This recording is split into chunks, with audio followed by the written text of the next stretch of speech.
Hello, good morning students. कैसे हैं आप सब? आशा करता हूं हमेशा की तरह आप लोग मस्त हो गए, स्वस्थ हो गए और अपने हेल्थ की प्रॉपर ध्यान रखते होगे। आइए अब हम अपना नेक्स्ट चैप्टर स्टार्ट करते हैं। सबसे पहले हमने पढ़ा था प्रीवियस क्लास में, अपना चैप्टर कंप्लीट किया था sexual reproduction in flowering plant. अब हमारा नेक्स्ट चैप्टर जो है ह्यूमन रिप्रोडक्शन है। ठीक है, ह्यूमन रिप्रोडक्शन में हम अब डिटेल में पढ़ने वाले हैं। इससे पहले हमने देखिए आपके लिए माइंड मैप लाया है, मतलब कई सारे डायग्राम्स लाया है, फ्लो चार्ट लाया है, जिससे आपको समझने में आसान रहे और डायग्राम की मदद से आपको समझना बहुत ज्यादा इजी हो जाए। ठीक है बच्चे, आइए हम स्टार्ट करते हैं अपना चैप्टर। जैसा कि आप सबको पता है, ह्यूमन जो होता है वो होते हैं सेक्सुअली रिप्रोड्यूसिंग होते हैं और विविपेरस होते हैं। ठीक है, सेक्सुअल रिप्रोड्यूसिंग मतलब कि गैमिट की फॉर्मेशन होती है, फर्टिलाइजेशन होता है ह्यूमंस के अंदर, एंड विविपेरस होते हैं। विविपेरस यानी कि यंग वंस को जन्म देते हैं ये। ठीक है, यंग वंस को जन्म देते हैं, उन्हें हम विविपेरस बोलते हैं। और इससे पहले आपको पता चले ओविपेरस उसे बोलते हैं हम जो कि इग लेगिंग होते हैं, यानी अंडे देते हैं, उनको हम बोलते हैं ओविपेरस। एंड विविपेरस उनसे बोलते हैं जो कि यंग वंस को जन्म देते हैं। तो सबसे पहले आप यहाँ अंडरलाइन कर लीजिए, ह्यूमन्स आर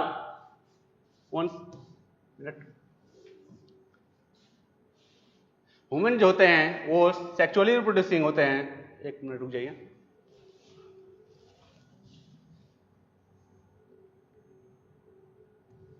ठीक है बेटा, यहां देखिए humans are sexually reproducing and viviparous.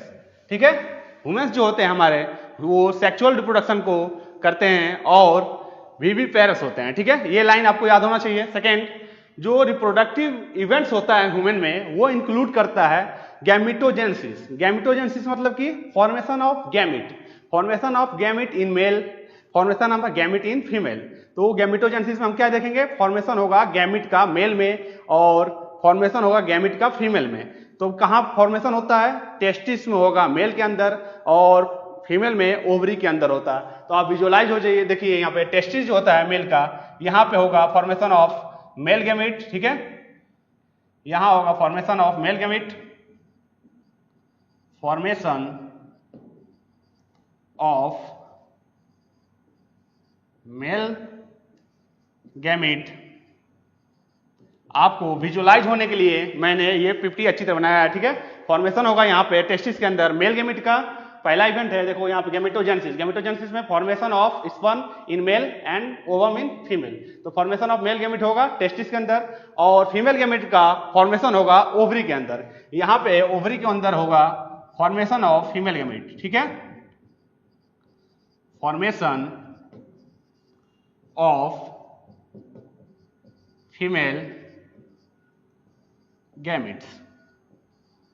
ठीक है बेटा, पहला इवेंट हमारा है गैमेटोजेनेसिस में हमने देख लिया कि फॉर्मेशन हुआ स्पर्म का टेस्टिस के अंदर और ओवम का फॉर्मेशन हुआ ओवरी के अंदर, ओवम का फॉर्मेशन होगा यानी कि फीमेल गैमिट का फॉर्मेशन होगा। ठीक है, तो यहां पे लिखो फॉर्मेशन ऑफ मेल गैमिट यानी sperm and ovum in female gamete. ठीक है, नेक्स्ट है इंसेमिनेशन से आप क्या समझते हो? इंसेमिनेशन, जो हमारे गैमिट बनाया है उस गैमिट के जो मेल गैमिट हो उसको हम ट्रांसफर करेंगे फीमेल के जेनाइटल ट्रैक्ट में। फीमेल के जेनाइटल ट्रैक्ट में गैमिट का ट्रांसफर होना होता है इंसेमिनेशन। जो हमारा मेल गैमिट बना है यानी स्पर्म बना है, उस स्पर्म को ट्रांसफर करेंगे हम फीमेल के जेनाइटल ट्रैक्ट में यानी कि वेजाइना में, तो उस प्रोसेस को बोलते हैं इंसेमिनेशन। तो नेक्स्ट हम पढ़ेंगे इसके बारे में इंसेमिनेशन। देखो, transfer of male gamete in female genital tract, हमने मेल गैमिट को फीमेल जेनाइटल ट्रैक्ट में ट्रांसफर कर दिया। अब ट्रांसफर हो गया male gamete female genital tract में, तो अब नेक्स्ट क्या होगा, उसको फर्टिलाइजेशन होना है। ठीक है, जब दोनों मेल एंड फीमेल गैमिट आ गया है एम्पुला में, फैल्लोपियन ट्यूब में, और उसी समय यदि हमारा मेल का इंसेमिनेशन हो गया यानी स्पर्म फीमेल जेनाइटल ट्रैक्ट में ट्रांसफर हो गया है, तो अब वो स्पर्म जो होता है मूव करते हुए वो फीमेल के एम्पुलरी रीजन में जाएगा और वहां पे फ्यूजन हो जाएगा मेल एंड फीमेल गैमिट का। जैसे कि यहाँ पे ये देखिए, यहाँ से ओवरी से, ये ओवरी है, यहाँ पे इग्स होंगे, तो यहाँ से इग्स ट्रांसफर होते होते यहाँ एम्पुला में आ जाएगा। ठीक है, फीमेल के एम्पुलरी रीजन यहाँ पे आ गया।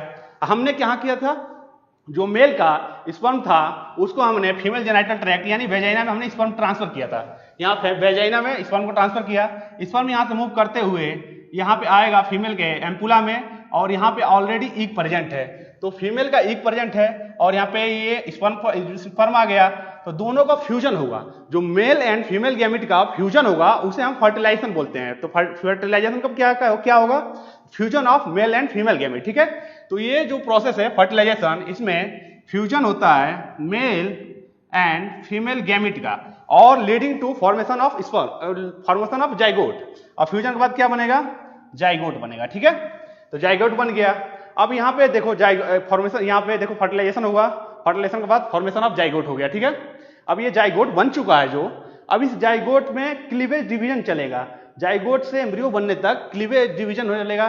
तो जाइगोट तो हमने बना लिया, और जाइगोट के बाद में क्या होगा? मोरुला स्टेज आएगा, 2 से 4 सेल, 4 से 8 सेल, 8 से 16 सेल, 16 सेल से 32 सेल स्टेज आता है। तो मोरुला आएगा, मोरुला के बाद ब्लास्टुला आएगा, ब्लास्टुला के बाद में गैस्टुला, गैस्टुला में ब्लास्टोसिस्ट स्टेज आती है।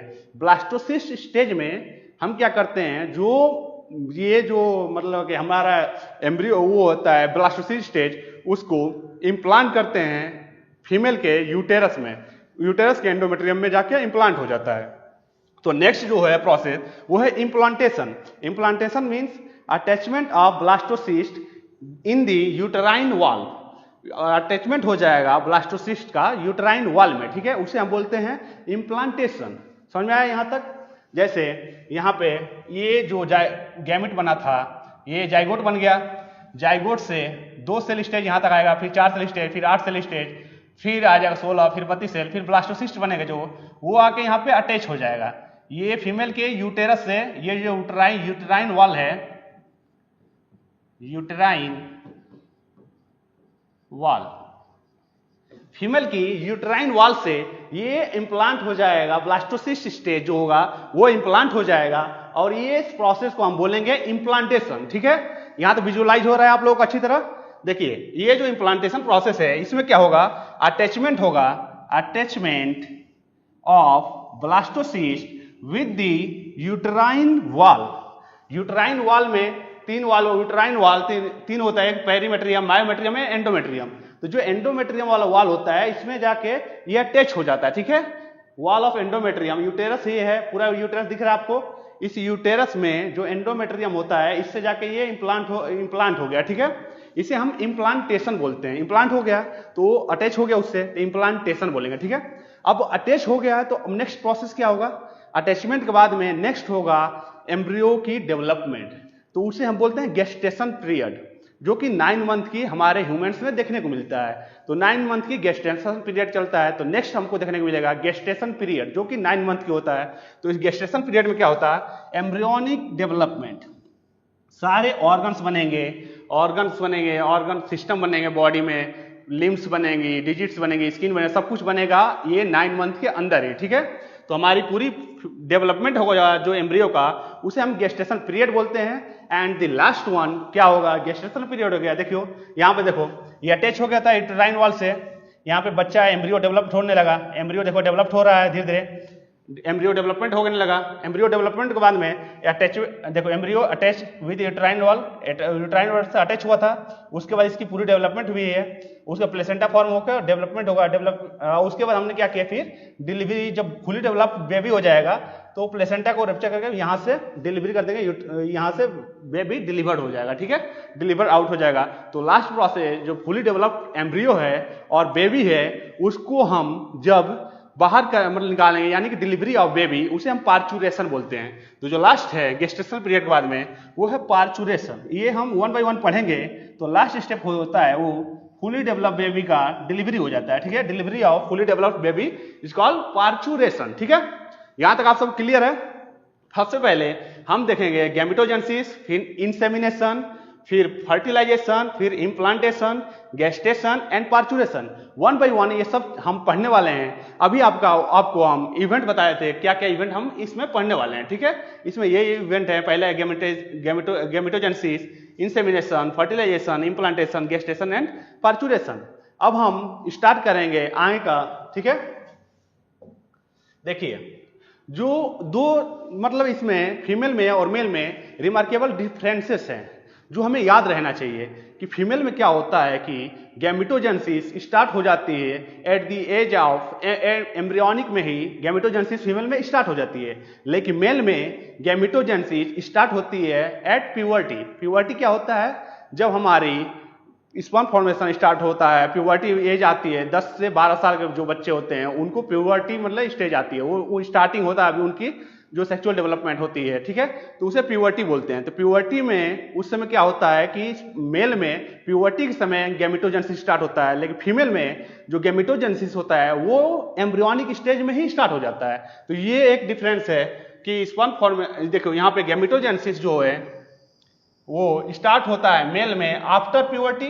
तो यहां पे याद रखना after puberty in male, male में आफ्टर प्यूबर्टी स्टार्ट हो रहा है gametogenesis, but in female starts at the age of at the embryonic development, embryonic stage में ही फीमेल में स्टार्ट हो जाता है गैमेटोजेनेसिस। देखिए ये फीमेल है, फीमेल के अंदर एम्ब्रियोनिक स्टेज में ही गैमेटोजेनेसिस स्टार्ट हो गया है। तो ये आपको याद रखना है, ठीक है। दूसरा डिफरेंस क्या है, ये तो आपको डिफरेंस एक ही याद कर लिया। दूसरा डिफरेंस ये है कि जो मेल होता है उसमें गैमेटोजेनेसिस मतलब जो होता है उसकी गैमेट स्पर्म फॉर्मेशन पूरी थ्रू आउट द लाइफ चलती रहती है, लेकिन फीमेल में up to a certain age तक ही चलता है। फीमेल में गैमेटोजेनेसिस स्टॉप हो जाती है at the age of 15, around 15 year के आसपास, उनके आसपास मेनोपॉज आ जाता है, यानी मेंस्ट्रुअल साइकिल उनकी सीज हो जाती है, तो उसे हम मेनोपॉज बोलते हैं। तो menopause stage at around 50 years के आसपास फीमेल में आ जाता है, लेकिन मेल में हमको देखने को मिलता है कि स्पर्म फॉर्मेशन पूरी लाइफ चलती रहती है, पूरी लाइफ स्पर्म की फॉर्मेशन होती रहती है, ठीक है। तो ये आपको याद रखना चाहिए। देखो sperm formation continue even in old man, यानी थ्रू आउट द लाइफ देखने को मिलता है, बट फॉर्मेशन ऑफ ओवम, जो ओवम का फॉर्मेशन होता है यानी फीमेल गैमेट का फॉर्मेशन होता है वो सीजेज हो जाता है, यानी कि रुक जाता है। सीजेज हो जाना यानी रुक जाना, रुक जाता है कब? At the around the age of 50 years. 50 years में मीनोपोज स्टेज आता है, इस स्टेज को बोलते हैं मीनोपोज स्टेज। 50 ईयर्स के पास में आता है, इसे हम बोलते हैं मीनोपोज स्टेज, ठीक है। वो तो आगे हम डिटेल में बताएंगे अभी आपको। मीनोपोज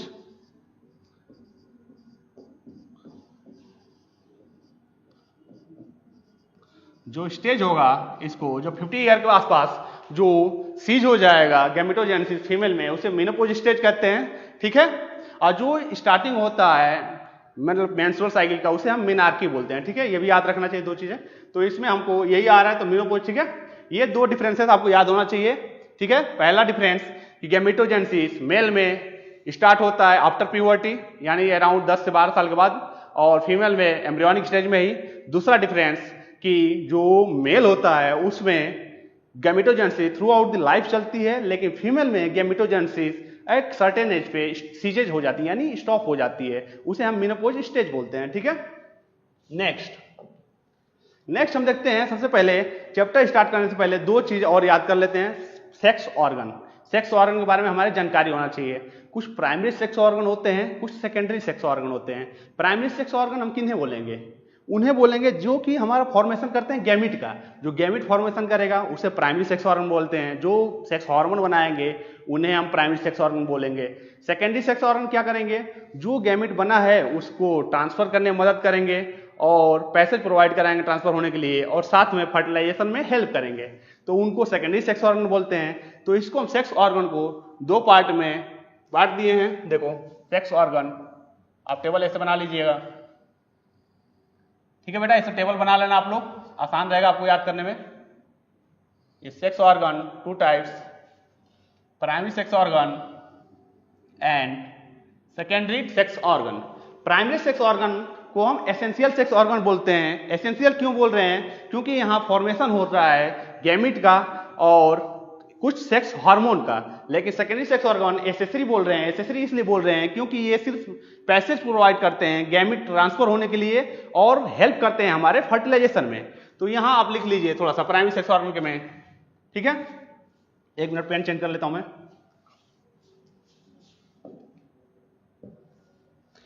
प्राइमरी सेक्स ऑर्गन और एसेंशियल सेक्स ऑर्गन क्या करते हैं? इनका काम होता है formation formation of gametes and sex hormones. इनका एसेंशियल इसलिए बोल रहे हैं क्योंकि यहां पे फॉर्मेशन हो रहा है गैमेट का और सेक्स हार्मोन का फॉर्मेशन हो रहा है, ठीक है।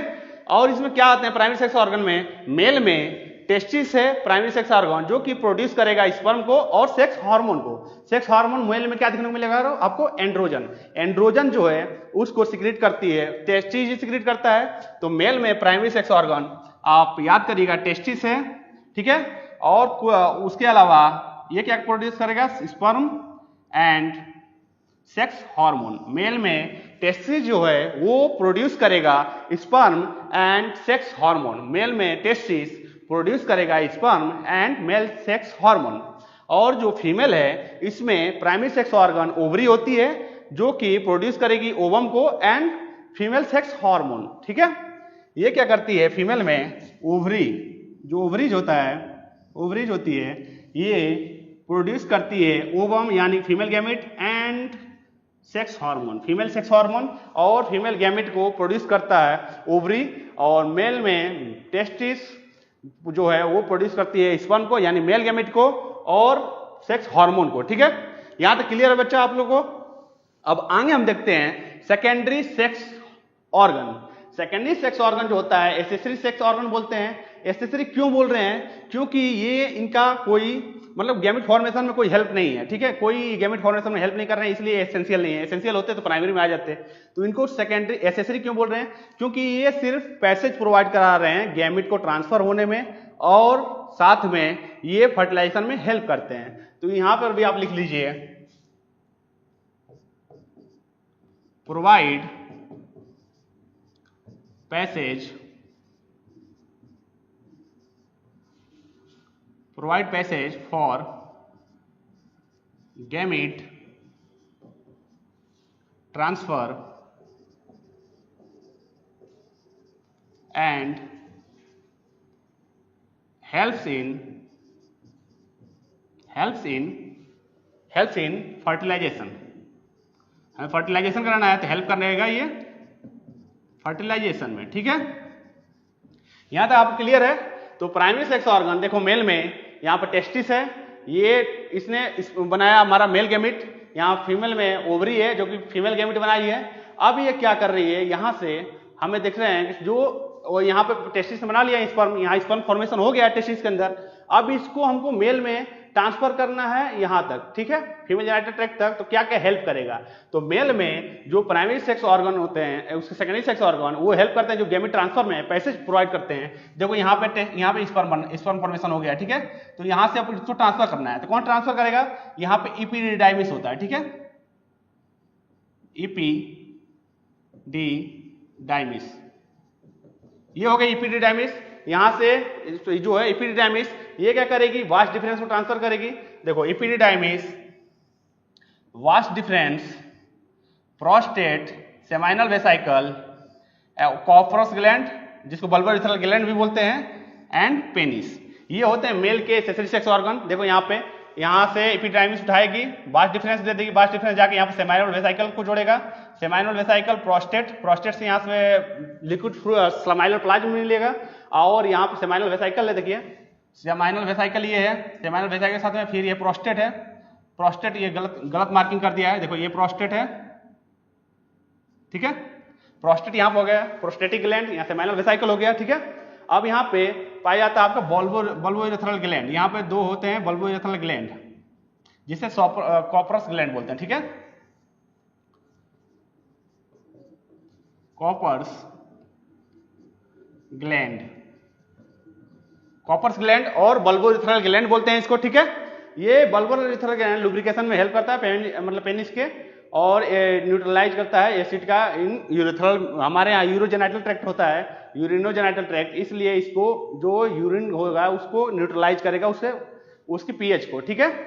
अब यहाँ पे देखो क्या क्या आ रहा है, इपिडिडाइमिस हो गई, वास्ट डिफरेंस हो गया ये, फिर सेमाइनल वेसाइकल, फिर प्रोस्टेट अपना सिक्रेशन देगा, और प्रोस्टेट सिक्रेशन के बाद फिर यूरेथ्रा यानी कि पेनिस के साथ में बाहर आ जाएगा, फिर पेनिस, ठीक है। ये हमारे एसेसरी सेक्स ऑर्गन है। अब फीमेल में एसेसरी सेक्स ऑर्गन क्या क्या है? वेजाइना है, ठीक है, यूटेरस है, फैलोपियन ट्यूब है एंड दी बार्थोलिन ग्लैंड है, ठीक है। यहाँ पे फीमेल में देखो एसेसरी सेक्स ऑर्गन, यहाँ पे आप विजुअलाइज करो, ज्यादा आपको याद रहेगा, इसलिए मैं कोशिश करता हूँ कि जितना ज्यादा आपको विजुअलाइजेशन हो, ठीक है। तो यहाँ पे देखिए ये वेजाइना है, तो यहाँ पे हमने अपना मेल का जो गैमेट था यहाँ ट्रांसफर किया, तो मेल गैमेट ट्रांसफर होने के बाद वेजाइना क्या करेगी? एसेसरी पैसेज प्रोवाइड कर रही है। फिर यहाँ से यूटेरस में तो हमको इम्प्लांटेशन होना है, तो इसलिए वो जरूरी है। यहाँ पे फैलोपियन ट्यूब है, देखो फैलोपियन ट्यूब में फर्टिलाइजेशन होगा और यही फर्टिलाइजेशन होगा, फिर यहाँ आके यूटेरस में इम्प्लांट हो जाएगा। और बार्थोलिन ग्लैंड ये जो वेजाइना है फीमेल का, इसको न्यूट्रलाइज करती है, इसकी पीएच को न्यूट्रलाइज करती है वेजाइना के, ठीक है, जो कि एसिडिक पीएच जनरली होता है, तो उसको न्यूट्रलाइज करती है और लुब्रिकेंट मतलब लुब्रिकेशन का काम करती है। जैसे यहाँ पे कॉपरस ग्लैंड है, उसी के होमोलॉगस यहाँ पे बार्थोलिन ग्लैंड होती है, ठीक है। यहाँ तक आशा करता हूँ सब कुछ समझ में आ गया होगा, ठीक है बच्चा, सब कुछ समझ में आ गया। आगे बढ़े, हम आगे प्रोसीड हो सकते हैं, ठीक है।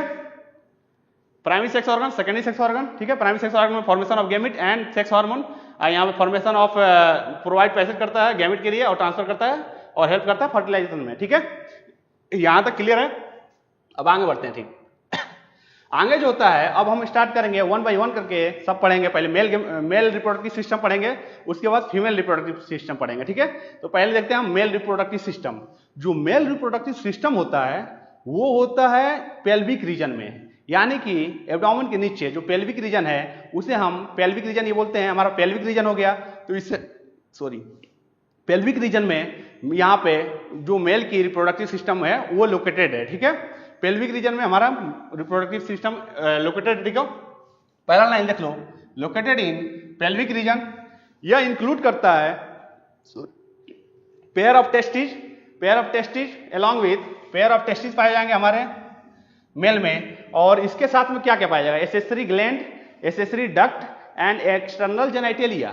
एसेसरी ग्लैंड में क्या क्या देखने को मिलेगा? सेमाइनल वेसाइकल, प्रोस्टेट, एसेसरी दिखाया था ना सेकेंडरी सेक्स ऑर्गन में एसेसरी सेक्स ऑर्गन, एसेसरी इसमें ग्लैंड पाए जाते हैं, सेमाइनल वेसाइकल, प्रोस्टेट, कॉपरस ग्लैंड जिसको बल्बोइथरल ग्लैंड बोलते हैं, और एसेसरी डक्ट में रेटेड टेस्टिज, जो कि टेस्टिज से यहाँ देखो आपको पीछे दिखा रहा हूँ, यहाँ पे देखो यहाँ से सेमाइनल वेसाइकल जो था ये एसेसरी ग्लैंड आ जाएगा, एसेसरी ग्लैंड, यहाँ प्रोस्टेट था वो भी एसेसरी ग्लैंड, और बल्बोइथरल ग्लैंड ये एसेसरी ग्लैंड हो गए। लेकिन एसेसरी डक्ट में यहाँ से रेटेड टेस्टिज आती है, रेटेड टेस्टिज से वो खुलती है आपकी वास डिफरेंशिया में, वास डिफरेंशिया से एपिडाइमिस, एपिडाइमिस से आपको वास डिफरेंस से फिर नेक्स्ट प्रोसीड होता है, यहाँ पे सेमाइनल वेसाइकल साथ में मिलता है, ठीक है। तो ये देखिए यहाँ पे एसेसरी ग्लैंड में सेमाइनल वेसाइकल, प्रोस्टेट, कॉपरस ग्लैंड जिसको हम बल्बोइथरल ग्लैंड बोलते हैं, ठीक है। एसेसरी ग्लैंड में ये तो हो गए 3 याद करना, seminal vesicle, prostate and Cowper's gland और बल्बोइथरल ग्लैंड 3 याद कर लेना, आप लोग क्वेश्चन आता रहता है। एसेसरी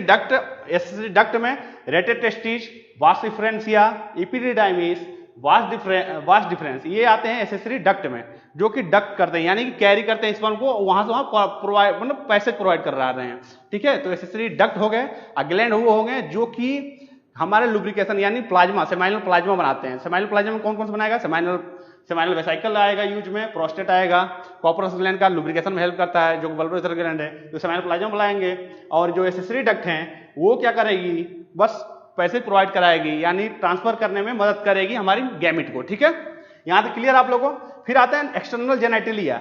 एक्सटर्नल जेनिटलिया मानी कि स्क्रोटम और पेनिस आएंगे एक्सटर्नल जेनिटलिया के अंदर। स्क्रोटम क्या करता है कि जो टेस्टिज है उसको कैरी करता है आउटसाइड दी एब्डोमिनल कैविटी, हमारे पेल्विक रीजन में एब्डोमिनल कैविटी से बाहर रखता है स्क्रोटम, ठीक है।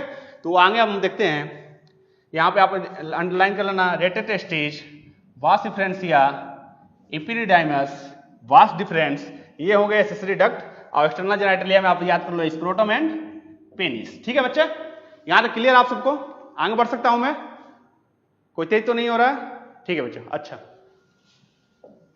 नेक्स्ट हम देखते हैं टेस्टिस को स्टार्ट करते हैं। टेस्टिस को डिटेल में पढ़ेंगे क्योंकि मेल का एसेंशियल सेक्स ऑर्गन है वो है टेस्टिस।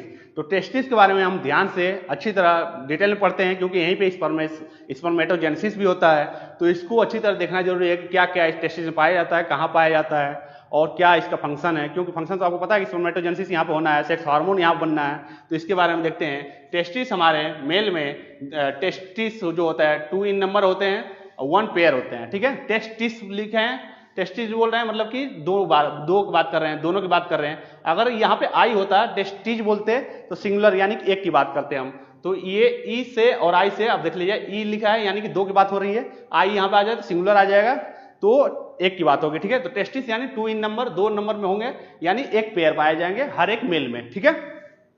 अब वो होता है जो टेस्टिस है वो ऑकर कहाँ जाता है, पाया कहाँ जाता है, तो आउटसाइड दी एब्डोमिनल कैविटी, और एब्डोमेन से नीचे पाई जाती है, आउटसाइड दी एब्डोमिनल कैविटी पाई जाती है, विद इन ए पाउच, एक पाउच में पाई जाएगी, जिसको हम बोलते हैं विद इन ए पाउच पाई जाएगी, जिसे हम बोलते हैं, क्या बोलते हैं उसको, scrotum. With in A pouch, एक बाहर outside the abdominal cavity pouch होती है, पाउच लाइक स्ट्रक्चर होता है, जिससे हम स्क्रोटम बोलते हैं, तो स्क्रोटम में पाई जाएगी, ठीक है। देखो पहले आउटसाइड एक मिनट पेन चेंज कर लेता हूं मैं, ठीक है। Outside abdominal cavity, with in एक पाउच के अंदर, जिसे हम स्क्रोटम बोलते हैं, ठीक है, स्क्रोटम बोलते हैं। अब जो होता है स्क्रोटम, जो होता है ये जो स्क्रोटम है, इसका फंक्शन क्या होता है, ये क्या करता है, मेंटेन करता है लो टेम्परेचर, जो हमारा टेस्टिस का टेम्परेचर होता है उसको lower than the body temperature. अगर हमारा बॉडी का टेम्परेचर 37 डिग्री है तो उसको 2 से 2.5 डिग्री लोअर देन टेम्परेचर रखता है, हमारी बॉडी जितना भी टेम्परेचर है उससे 2 से 2.5 डिग्री कम टेम्परेचर पे वो रखता है, क्योंकि वो नेसेसरी होता है स्पर्मेटोजेनेसिस के लिए।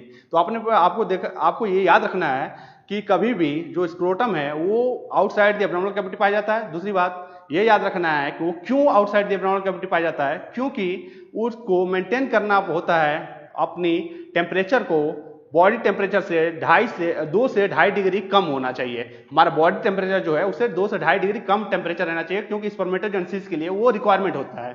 तो ये यहाँ पे आप याद कर लीजिए, maintaining the low temperature, low temperature maintain रखता है टेस्टिस का 2 से 2.5 डिग्री। देखो ये टेम्परेचर याद रखना है आपको, 2 से 2.5 डिग्री सेल्सियस, 2 से 2.5 degree Celsius lower than the internal body temperature, जो कि नेसेसरी होती है स्पर्मेटोजेनेसिस, यानी स्पर्म की फॉर्मेशन के लिए 2 से 2.5 डिग्री टेम्परेचर कम चाहिए होता है। तो इसलिए उसको टेस्टिस को एक पाउच में आउटसाइड द एब्डोमिनल कैविटी रख दिया जाता है, क्योंकि टेम्परेचर कम रहेगा तभी स्पर्मेटोजेनेसिस होगा, बॉडी टेम्परेचर से 2 से 2.5 डिग्री कम रहेगा तभी स्पर्मेटोजेनेसिस होगा। तो इसलिए इसको पाउच में बाहर रख दिया गया। तो ये टेम्परेचर आप कितने याद करना, 2 से 2.5 डिग्री कम, एनसीईआरटी का लाइन है, तो ये जरूरी है।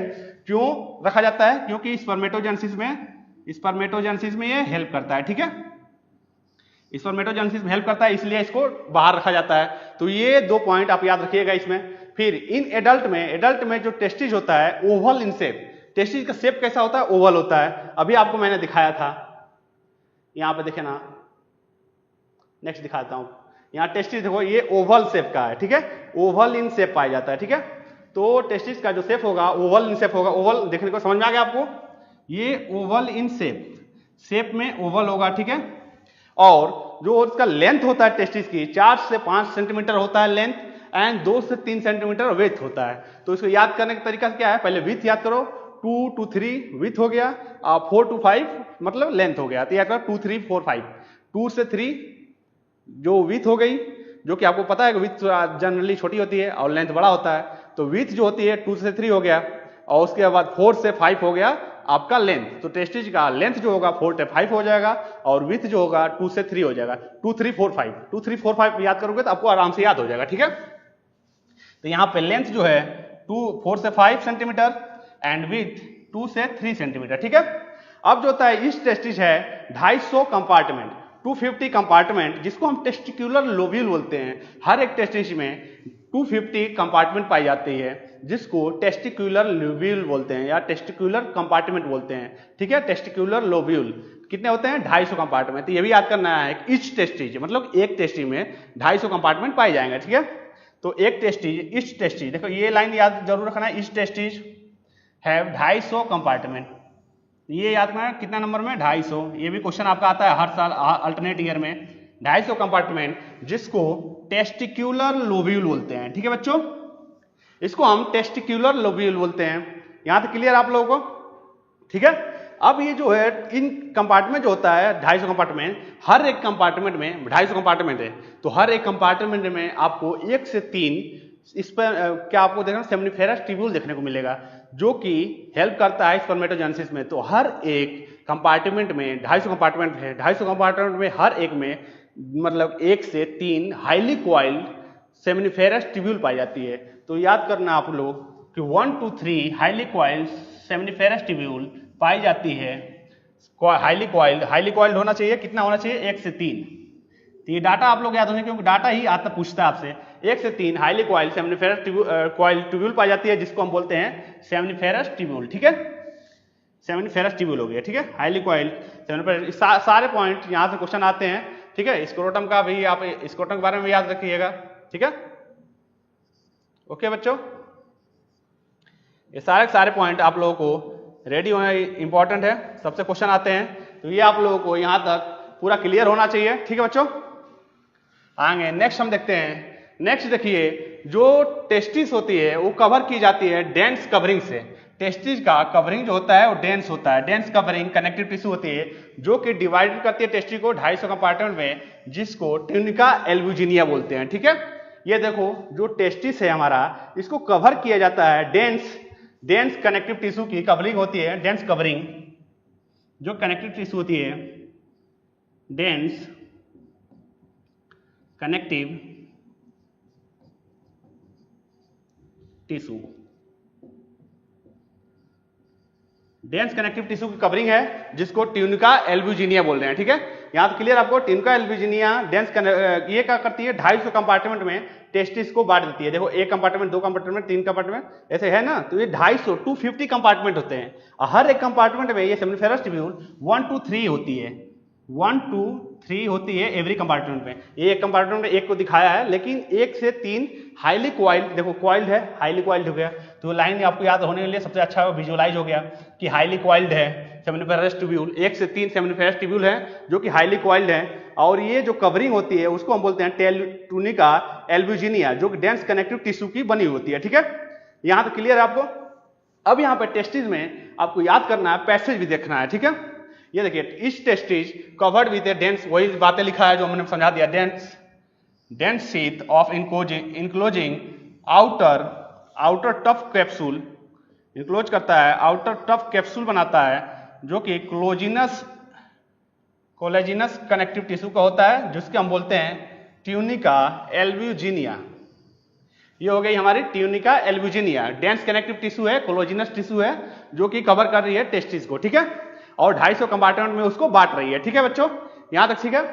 अब इसमें याद करना आपको पैसेज टेस्टिस का, जैसे यहाँ पे स्पर्म फॉर्मेशन यहाँ पे इसके अंदर होगा, तो सबसे पहले कहाँ होगा, सेमनीफेरस ट्यूब्यूल में। सेमनीफेरस ट्यूब्यूल से ये जो जाता है इसको हम बोलते हैं रेटेड टेस्टिस। आपको अभी दिखाया था ना, ये हो गई रेटेड टेस्टिस। ओ सॉरी, एक मिनट,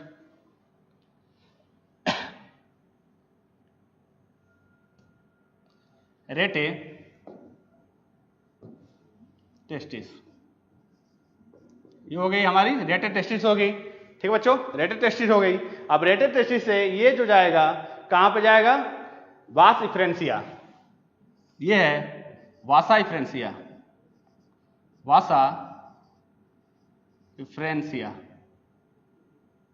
वासा इफ्रेंसिया में गया। ठीक है, वासा इफ्रेंसिया से ये एपिडिडाइमिस में जाएगा, हेड ऑफ एपिडिडाइमिस, और एपिडिडाइमिस से फिर यहाँ पे टेल ऑफ एपिडिडाइमिस ये खुल जाएगी वास्ट डिफरेंस पे, और वास्ट डिफरेंस से आपको दिखाया था पिछले डायग्राम में, यहाँ पे देखिए वास्ट डिफरेंस से ये लेकर चला जाएगा यहाँ से यूरिनरी ब्लैडर क्वाइल करते हुए, यूरेटर क्वाइल करते हुए कहाँ चला जाएगा, यहाँ से माइनल वेसिकल, सेमिनल प्रोस्टेट से यूरेथ्रा के थ्रू बाहर आ जाएगा। ठीक है, इस फीमेल जेनिटल ट्रैक्ट में या तो बाहर का हो जाएगा। ठीक है, तो ये हमारा हो गया यहाँ पे। अब नेक्स्ट देखते हैं internal section of seminiferous tubule. Seminiferous tubule हमने देख लिया जहां स्पर्म फॉर्मेशन हो रहा है, लेकिन उसके अंदर क्या क्या है वो हम देखते हैं, इंटरनल सेक्शन देखते हैं सेमनीफेरस ट्यूब्यूल का। ठीक है बच्चों, यहां तक क्लियर है ना। सेमनीफेरस ट्यूब्यूल का डिटेल स्ट्रक्चर देखते हैं, क्योंकि यहाँ पे होता है स्पर्मेटोजेनेसिस भी देखेंगे और सेमनीफेरस ट्यूब्यूल का स्ट्रक्चर देख रहे हैं। हमने क्या किया, टेस्टिस को यहां से देखो राउंडली कट किया। टेस्टिस को कट करने के बाद हमने इसमें से सेमिनिफेरस ट्यूब्यूल को बाहर निकाल दिया। सेमिनिफेरस ट्यूब्यूल को यहाँ बाहर निकाला, एक कट करके एक सेमिनिफेरस ट्यूब्यूल को हमने कट किया, वहां से कट करके यहाँ से बाहर निकाल दिया। और बाहर निकालने के बाद अब हम इसकी लॉन्ग मतलब बहुत अच्छी तरह से बाहर निकालकर उसकी स्टडी कर रहे हैं। तो स्टडी करेंगे तो हमको क्या क्या देखने को मिलेगा, इसमें स्पर्मेटोगोनिया देखने को मिलेगी और सर्टोली सेल्स देखने को मिलेंगे।